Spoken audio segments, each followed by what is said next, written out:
All right, it's time for the DK player pool builder. Uh, we had a comment complaint that my player pool was too big, so I tightened it up even further. So that's what I'm going to work on going forward. Give you an idea. Normally, I would highlight 2 core quarterbacks, probably 2 tournament quarterbacks, and probably 4 others. I have a grand total of 5 quarterbacks that I'm going to talk about in this spot. 5 top quarterbacks. I've got 9 running backs. And I have narrowed it down to 13 wide receivers. So we're going to talk top stacks in addition, including one that I feel like is the pukiest to puke double stacked back that I hate it so much that I have to play it. That's pretty much where we're going to be with that one.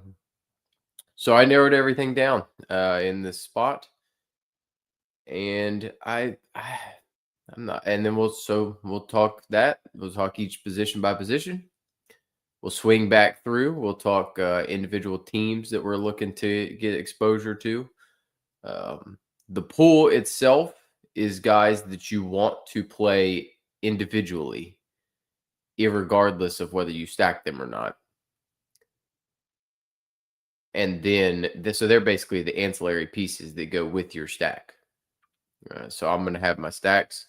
They're going to be separate. So we'll talk through those at the end, including putting together the puke stack of the week.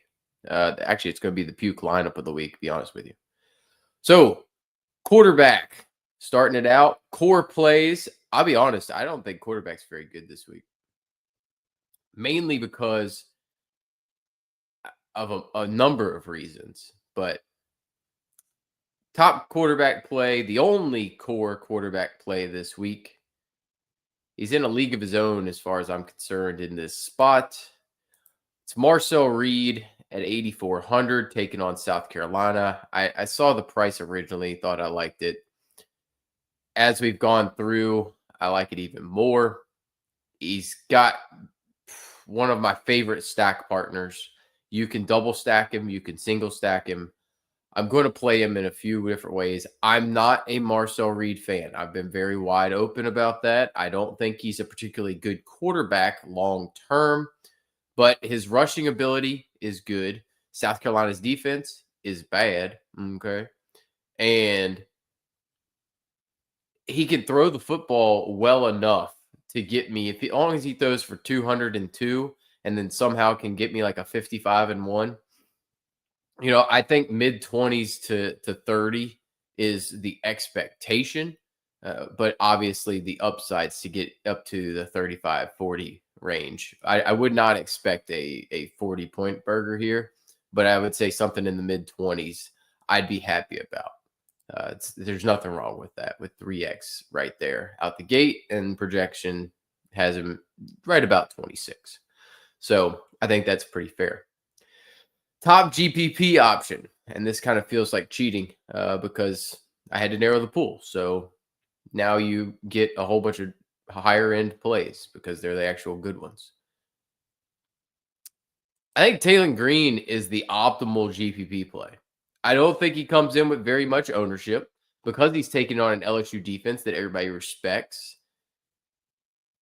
and thinks is pretty good. And we've seen him be good. They shut down Alabama a week ago.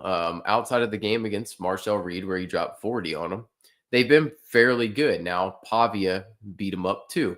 What do those quarterbacks all have in common? And what do the quarterbacks have in common that have beat up LSU for the past few years?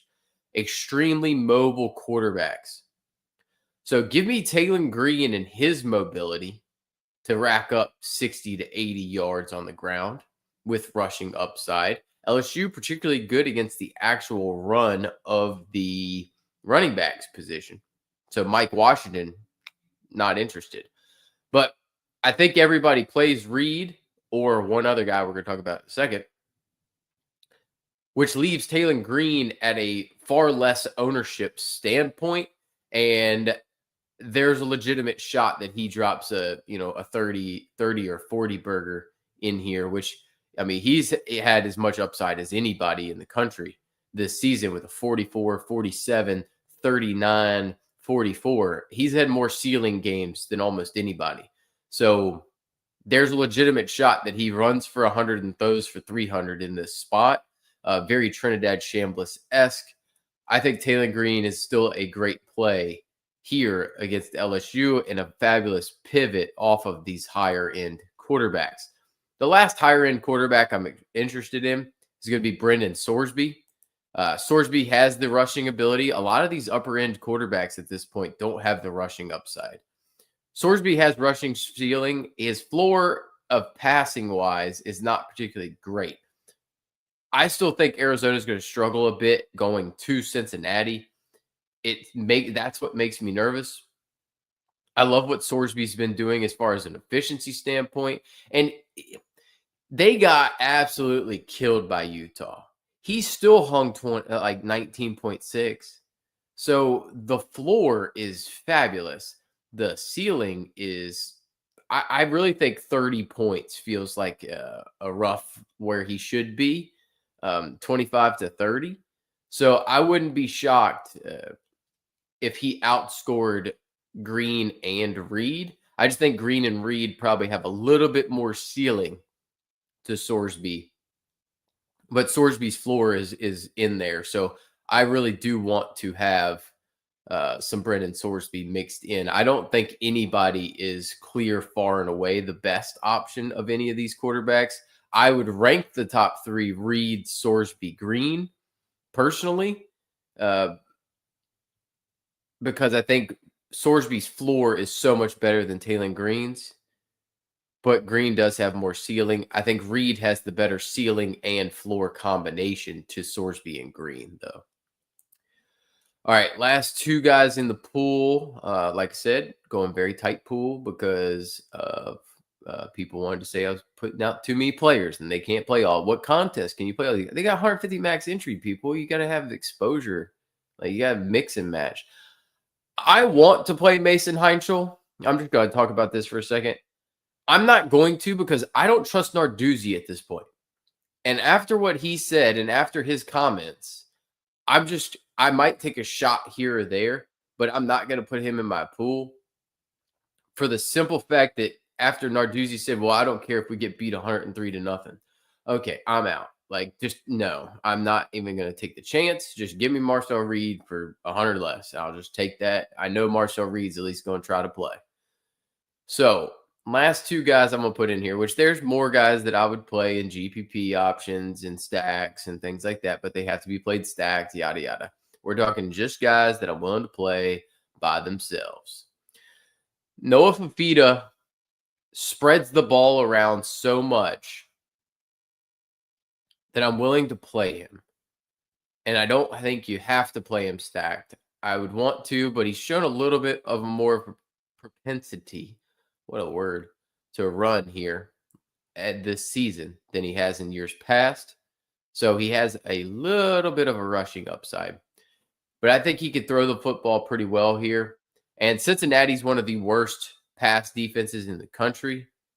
They give it up in spades. You know, we have a lot of very bad pass defenses on this slate. You got Duke, NC State, and Cincinnati. I have no problems picking on any of those three. But their team, you know, I prefer Fifita out of the group. As I mentioned, I am extremely concerned with Arizona going to Cincinnati. So that is why I'm going to limit exposure here. You just cannot stack Fifita very well. I would do it with Chris Hunson. That's my personal opinion. We'll talk about him in a little bit. But he spreads the heck out of the football. Multiple touchdown passes in every game for the most part all year. So it's kind of hard not to have some interest in this spot. Now, usually I would want to highlight two core plays. I normally do. I'm very routine based. And I usually am a creature of habit. Like I said, I always highlight two core plays. I only highlighted Marcel Reed. And I did that for a reason. Because if I highlighted the other person as a core play, I would be violating my own rules, and I refuse to violate my own rules. And one of my core values since a Colorado-Nebraska game 2 years ago was friends don't let friends play Jeff Sims. But Jeff Sims would be a freaking core play if I was adding him, if I was willing to do it and I didn't want to violate my actual rules. The man ran for 200 and freaking 28 yards last time out against Iowa State. Now, West Virginia's defense is appalling and atrocious, and Juju Lewis looked fairly good against them. I know the rules. The rules are friends don't let friends play Jeff Sims. I 100% get it. I hoped I was never going to talk about him again. And then he faced West Virginia. I should have looked at the schedule. It's my fault. I'm sorry. I really hoped that I would never again have to talk about or worry about Jeff Sims because he's brought me so much pain. So I'm going to end up playing some Jeff Sims, a good bit probably. And realistically, points per dollar wise, he's probably the best play on the slate from a quarterback standpoint. That doesn't mean I have to feel good about it. So he's not a core play. Very, very carefully going to say that. For most, I believe he will be. We're going to start putting together the puke stack here. This could be the scariest thing I've ever done.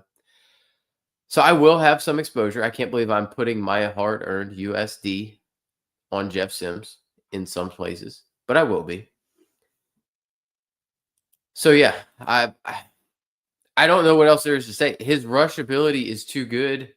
His passing capability is not good, but they have players. He has an actual stack partner, which is scary enough to say. I wouldn't necessarily do it. I would play Jeff Sims naked and just call it a day.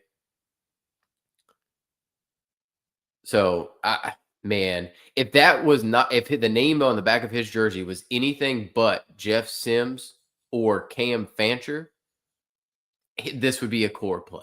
So, in my heart of hearts, I don't want to say it, but I have to because the data says he should be a core play. I'm not going to say that. I'm just going to say there's a risk and there's a reward here.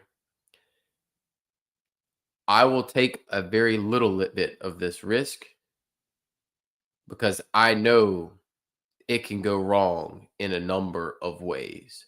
Trust me. I've lived this train long enough. I've seen it. I don't know if y'all have seen it. Maybe y'all have lived the Jeff Sims experience. It's not fun. I'm just pointing it out.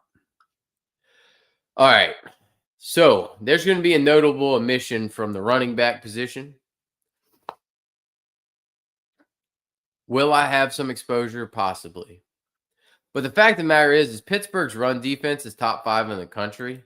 And I don't know that I want to pay 10K. I have been happy to pay 8,500. I've been happy to pay 9K. I've been happy to pay 9,800. I've been happy. I mean, I've just been playing Jeremiah Love just to play him because he's nasty. But last week it took he rolled on top of a guy. What's my man's name? I always want to call him Trey Mason. It's that crappy Auburn running back. Anyway, it took just that performance of rolling on top of a guy and running for a long touchdown to pay this thing off. I don't like the matchup. I don't love the matchup. And I don't know that he gets there to pay off 10K. He's going to need 35 or 40. Like he's going to need a Boston College USC performance. And I don't know that he gets there by comparison to some of these other guys. So at 10K, I'm going to be underweight there for sure. Just wanted to clarify that before we got into the core plays at running back because everybody's going to be on Jordan Love, like Jeremiah Love, and he projects the best as far as a most points, raw points projection. I just probably am not going to end up there. All right, core plays. I don't see how you do not put Jordan Marshall in every team. That's famous last words. I know. Famous last words. But at 7,100, he's got the ceiling of Jeremiah Love while also having the floor, but for $3K cheaper. He's taking on a Northwestern team that just got exploited on the ground by USC. Look at what King Miller did a week ago, averaging 8.5 a tote, 127-1. You give me 24 points for 7,100, I'm a happy man. I think he's got more in the tank. We've seen it because he had 40, 43 against Purdue. This isn't Purdue. It's slightly better, but still. I'll take 30. Give me 28 and 30. Whatever. Jordan Marshall is going to be in like at minimum 80% of my lineups. I'm fairly certain of that. And he's a core play. He's my favorite play on the entire slate on both sites. And I'm going to have a hard time not playing him. He projects great, and he's a great player. And as far as guaranteed volume goes, it's dang near impossible to get better than that. Core play number 2, it's going to shock none of you. It was a core play last week for the same price. He's still underpriced. I know he only had 12.9 points. Think about that, though. He hit 2.75 value, and it was a disappointment. I'm going right back to the well with Jacoby Williams because he is more effective in the pass game and explosive in the run game, and he has a variety of ways that he can hurt you to get to that 22-point mark. I think he's a fabulous play. He's a second favorite running back. Points per dollar wise, he's the best or second best option on this slate. And yeah, you're going to have a very hard time for me not to want to play him in this spot. They're trying to keep Bayron Morton healthy. They're going to lean heavily on the run game. They're going to have zero issues beating UCF. So from a Red Raider standpoint, you want to keep Bayron healthy. Just keep running the football this time of year. Run a little play action. Keep him upright. Don't let him take any hits, and then he gets healthier week after week. I think that's the play. I think that's where we end up.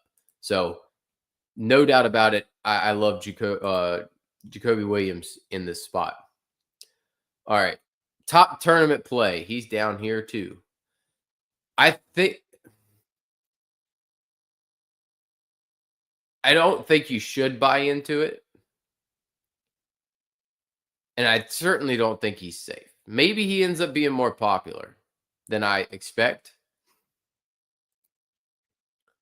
I think you got to kind of buy into maybe Nick Singleton turned a corner last week. Although, granted, if you really look into it, he had a touchdown through the air. Okay, it's fine usage there. He had 1 carry for 59 yards last week. And then otherwise had 9 carries for 12 yards. Maybe he didn't. Maybe this ends up being a popular play that I end up wanting to fade. I don't know. That's something we're going to have that discussion. Maybe that's going to be the number one question. Tune in Saturday morning. That's going to be the number one question I ask my chat is what is the projected ownership on Nick Singleton on the other sites? If it's extremely low, like sub 10%, I would think Singleton is probably one of the better GPP options out there. Just because he does have explosive capability. And we saw a little sign of life last week. But if he's expected to be fairly high owned, then I would 100% flip off of him because there's other options down there that I'm willing to play, no doubt about it. Speaking of other options, I think his teammate's a great play. So this is where, that's why I'm kind of talking about both of them. I'm going to talk about both sides of my mouth here. I think Katron Allen's the safer of the two. And Michigan State absolutely sucks against the run. So Katron had a terrible game last week. All the touchdowns went Nick Singleton's way. That's why I do have some opinion that maybe the ownership goes to Singleton and Allen is actually the GPP option. because then you can get something like this Iowa game where he has 145 yards and 2 touchdowns, for 33 points. I certainly think it's viable, and I'm certainly interested in it, and I'll definitely take some shots on it. But it's like, I'm not playing him over Jordan Marshall. Don't get me wrong. It would have to be with Jordan Marshall. So I have interest in Allen. I debated it being Raleek Brown here, but I think it's Allen personally. I think, I think Moulton's a fine play as well, but they're not, Moulton and Raleek aren't pool guys for me personally. I just have a lot of interest in that Katron Allen spot. I think it's an interesting one. Injury situation to monitor. I think it's pretty important here. Evan Pryor, he's questionable. If Pryor was out, I know the matchup looks like it's terrible facing this Arizona run defense. Arizona run defense is pretty good. But if Pryor was out, and you told me Tyree Walker's going to get like 20 carries, I'm interested. Because 20 points, I think he's a very good pivot from Jacoby Williams at that point if Evan Pryor's out, because he's going to get all the work. So I do have interest there. He's a bowling ball, man. It looks like Michael Burner Turner out there, or Maurice Jones-Drew once he was heftier. But yeah, I think Tyree Walker, interesting play. I'd keep him in the pool for sure, like on the higher end of the pool. If Evan Pryor's out. Evan Pryor in, I'm out. That's kind of where I'm at with him. All right. Last couple guys in the pool of the main set of the pool. Dior Hubbard. I don't know that Arizona State's run defense is good or not. I'm just not certain on it. And I love Hubbard's usage. He scared the crap out of me last week because he got hurt like second carry of the game, came back, scored 21 at 4,800. So I think he's a good play. Obviously, he was a core play last week, paid out without scoring a touchdown and without getting 100 yards bonus anywhere. He still managed to get 21. So I have interest in Hubbard. I think he's probably the best play outside of the top two. He'd probably be 3, maybe 4 at running back for me. I do, because the volume's so guaranteed there. All right. I'm going to talk about this because I do think, and I mentioned it in my original preview, and at 5,500, he's a very similar play to Hubbard. I will have a little bit here with Ruben Owens, just to cover my bases. Because I actually do, I'm curious just to see what his ownership's going to be. I think he's going to be fairly popular, personally, because of the way these games have shaken out, other than the LSU game. So because of what the Missouri game, the Arkansas game, the Florida game, and the A&M game looked like, because of what those 4 games look like, I think Owens gets a steam at 5,500 because that is a cheap price for what he's capable of. So him getting steam in this spot, I want to be underweight personally. I'm leaving him in the pool because I don't quite know how I want to feel about it yet. But he did not get this work early. This is all fourth quarter work for the most part. Like both touchdowns came in the fourth quarter. He did play early in this game. It's just his production didn't come till later in this game. Whereas EJ Smith and Morrow both had work early in this game. I worry that they're saving him, and this is a game they don't need him. I'm tempted to fade him and not play Ruben Owens at all.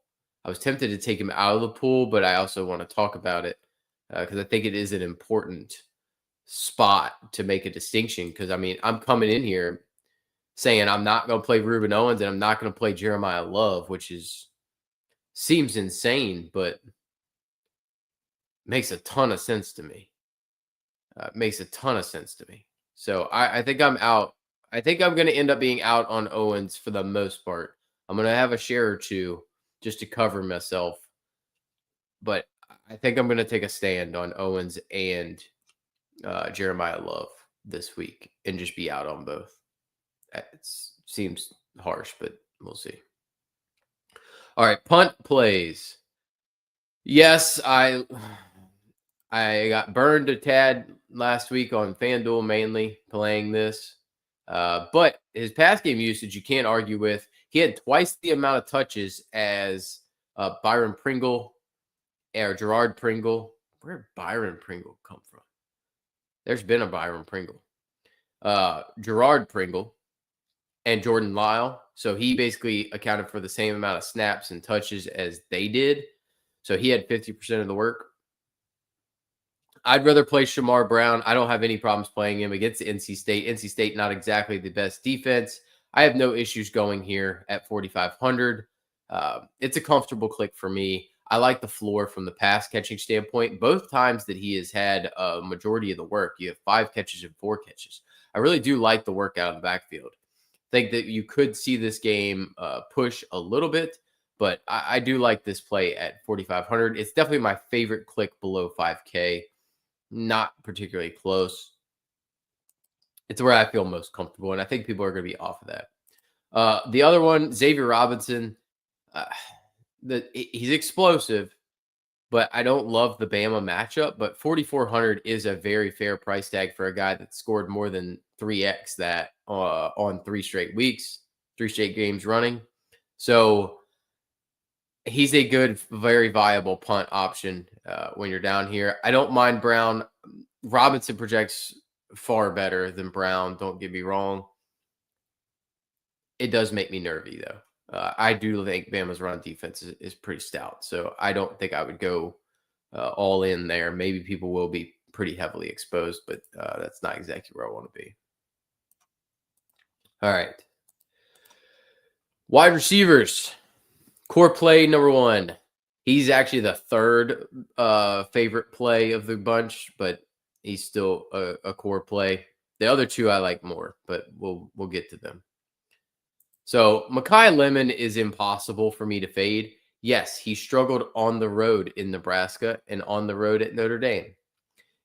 Lincoln Riley teams in California put up numbies, just tons of numbers. So look at this. In games in California, 16, 35, 37, 24, 43. I'll take my chances. I think 28 plus is well within the realm of possibility. The man just soaks up targets, and Iowa does not have the team that they have had on defense in the past. Last year's defense was far worse. This year's defense is fine, but I trust USC's offense enough to get Lemon the football in quality spaces. He could easily go 9 for 93 and 1, and I'll take 24 and be fine. The floor is unmatched. The ceiling is great. So I'm in. He's just a raw points monster. He's a core play. He has to be a core play just because the price is too cheap. If he was 8K, I'd probably be out, but I wouldn't be near as interested. But at 72, I'm interested. His price is not a separator from these other guys. Like, these other guys are not as good as Lemon. All these guys right here, which Ryan Williams continues to be overhyped, and he's the DJ Lagway of wide receivers. All right, other wide receivers, core plays. Hey, speaking of his teammate, Jeremy Bernard, he's a better fantasy player than Ryan Williams is. So in this spot against Oklahoma, I don't think Alabama's able to run the football whatsoever. 0% run game. They're going to have to throw the football. Ryan Williams is the clear best option. I do think he clears 18 points. If this is a 6,500 Ryan Williams or Jeremy Bernard, I'm not super interested. 5.8, though, he should not be a under sub 6K player. 5.8 is too cheap for the player that he is. So I am interested. I'll buy into it. I think the floor is great. The ceiling's great. We could definitely see 100 plus and a touchdown in this spot. Bernard gets schemed open. He gets scheme touches he's one of the few guys that's got a really safe floor. So I'm looking for quality players. I'm buying into it. Give me Jeremy Renard to score a touchdown this week and be a core play at 5,800. Normally, I'd be putting him in the team right now, but I'm going to show you all something disgusting that I can't believe I'm going to play. So, core play number 3. And honestly, this is number 1 for me. This is my favorite wide receiver play of the week. It would be this guy, Bernard and Lemon. Mario Craver. So he's my top stack partner with Marcel Reed. I think you can stack him and Casey Concepcion with him. So let's compare the two because I think everybody's going to go to Concepcion even though he's more expensive. So Concepcion's 1,100 more. He's scored in 4 of 5. Concepcion has. Target volume's fine, 4 or 5 catches pretty much every game. But I don't like the explosiveness. It's not really there, right? I don't like being touchdown reliant. So I don't love that. And then I get less price, but I get a ton of explosiveness. So the targets are more going towards targets are about the same. Catches go to Craver. Craver converts a lot higher percentage. Give me Craver to reenact this early season point totals. He hadn't scored since week 3. Through the air. I think he finds the end zone. I think we get a north of 20 game. He's by far and away my favorite wide receiver. He's going to be in a lot of teams. I'm going to be playing him a lot. At 5,100, he's a steal. Even his projection's not as good as it should be. I think a conservative projection should be about 17, 18. He's not quite there. So I think he's getting under projected. I like him a good bit. Top GPP option. I'm picking on these bad pass defenses. So Terrell Harris is going to get the nod for me. We don't know yet who is playing quarterback for UVA. Is it Daniel Kalen? Is it going to be Chandler Morris? Chandler Morris was back at practice yesterday. If Chandler Morris starts, he's a fine stack option with Terrell Harris. Harris is getting the better end of the target share right now. He does have upside. He's more of the deeper threat and the bigger play wide receiver, the big-bodied, red zone target. You're not running the football on Duke. So take shots on your UVA wideouts because somebody's going to have a really good game because Duke cannot defend the pass whatsoever, which is kind of shocking. All right. So other players in the pool, I'm going to say Barkate. He's too good. UVA, not great overall. Barkate's just got a massive ceiling. Is he my favorite? No, but there's plenty of guys up top here that are in play. I think Barkate is tops on the list. I would get it if you want to play Malachi Toney. I think he's a bit too expensive. I'll be playing some, and we'll see. We'll see, though. Satania, I think I enjoy a good bit as well. The target volume is through the roof, and I don't trust Oklahoma's run game, which means they're going to have to drop back and throw against Alabama. I think Satania is a fairly solid play. I don't know that I would differentiate much between the Barkate, Toney, Satania plays. They're very similar across the board in this spot. It's kind of difficult to. It's just those are the if you're playing the quarterback, you just stack them.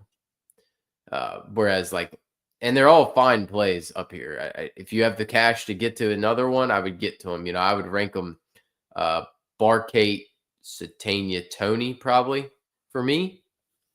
But I would understand if you went Toney and wanted some exposure. Lemon obviously being the tops of the group. It's not particularly close. All right, rest of the player pool.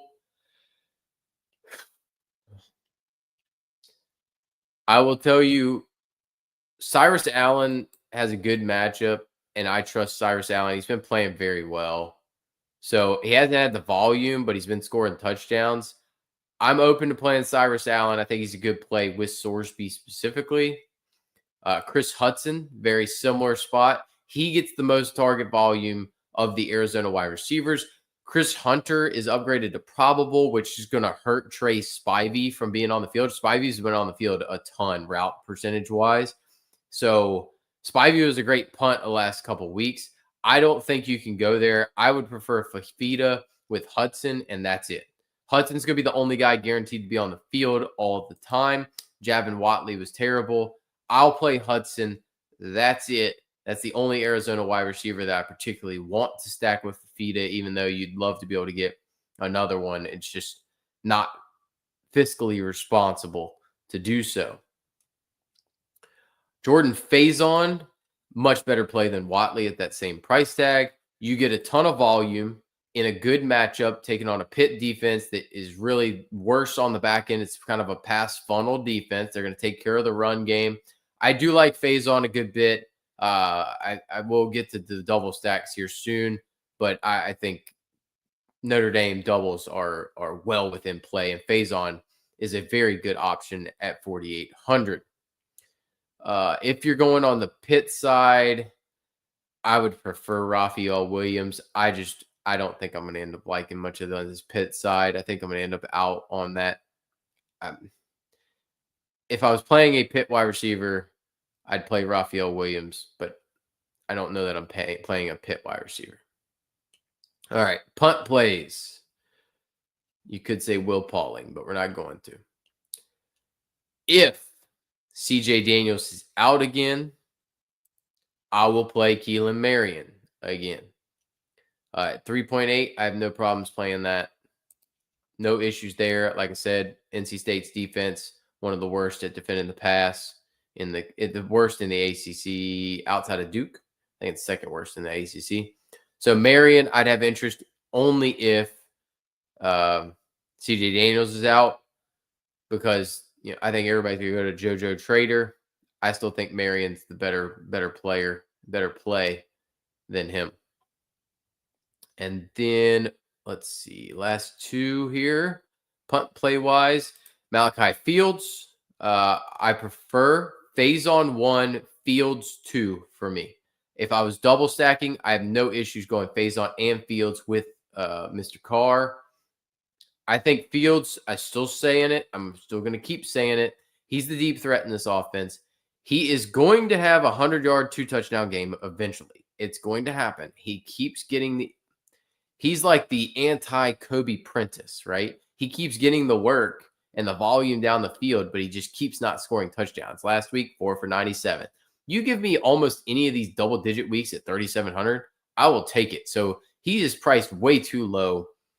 Give me Malachi Fields. I will be playing. He's my favorite sub 4K option. It's not particularly close for me, but I'm also a very big Malachi Fields fan as well. Now, the trickiest thing, the person I feel most confident in under Fields, and that is a very relative term because I do not feel great about this. The trickiest thing the last 2 years to figure out is NC State wide receiver, because they get blown out and they're going to have a ton of points scored on them. And I don't know who to play. I'm going to buy Noah Rogers as the best option. Former Ohio State transfer. He's the most talented guy in this room for my money. So I will buy that, and I will go Noah Rogers as my top option in this situation. If I had 3,300 left, I will play Noah Rogers because I think they're going to be trailing, and I think Miami scores a lot of points. So that's kind of where I'm going to be with that one. Now, back to this abomination of what I'm going to call it. So to quickly go through some of these stack options, and we'll get to adding this one in here. A&M doubles, love them. That's perfectly great. Cincy single, Arizona single, perfectly fine with that. Notre Dame double, love it, because I think it's a great pivot off of Jeremiah Love. You get CJ Carr, Malachi Fields, Jordan Faison. If they score in a different way on Pitt, I like it. I love the way that sounds. I like it a lot. Let's see here. I don't want to stack any of those teams. Bama, I'll play single maybe, but that's it. Same thing with Oklahoma. Like I'm open to Matir Satania. I'm open to Simpson Bernard. I don't love the price on Lottie Brooks enough to play. If Lottie Brooks was 3,500, I'd be interested in playing a Bama double, but he's 4K. I could maybe talk myself into it. Ty Simpson, Lottie Brooks, Jeremy Bernard, maybe. Not interested in stacking that. Duke, I'm not interested in double stacking. Yeah, because UVA just kind of slows it down a good bit. I have interest in Chandler Morris doubles or singles. So like Morris, let's see what the latest news is here. Yeah, he's expected to practice. So if he plays, great. Like I'm open to playing a few shots here and there, but he has played awful since that Florida State game. He hasn't scored more than 14 points in a game. So I don't know how you could play that, but maybe you could. I'd be more interested in Daniel Kalen. I actually thought he looked decent last week against Wake from how he was moving standpoint. So Kalen, I would have a little bit of interest paired with Trell Harris as an interesting single stack. I wouldn't double stack UVA, but I would single stack them. No problem. Otherwise, I'm not stacking any of these teams. I can't do NC State. Y'all know I hate Carson Beck, or I just don't like him. I don't think he's a particularly good quarterback, but I think this is kind of a fun double if CJ Daniels is out. This just screams fun double stack. Keelan Marion, Malachi Tony, I'll go Craver. Like, this is the ultimate puke stack because it's playing a bunch of stuff that I don't like. That leaves me 7K. What does 7K in the flex get you? Let's see. Oh, joy. How funny would that be? You want to talk about things I don't like? Play Ryan Williams in the flex. Oh. I mean, there's a few different ways to play this. So you could go like Kamari Moulton. I don't dislike that. You could come off of Keelan Marion and say, I just want to play Tony and play it a little bit more safe. I'm perfectly happy with that being an option. So yeah, I mean, there's a lot of fun ways to be able to play around with it. I think single stacking it's probably the best way. Just because Carson Beck could easily throw for one touchdown. How in the world do you get the 21 points on 247 and 1 with no rushing? That's interesting. That doesn't make any sense. He only got 18.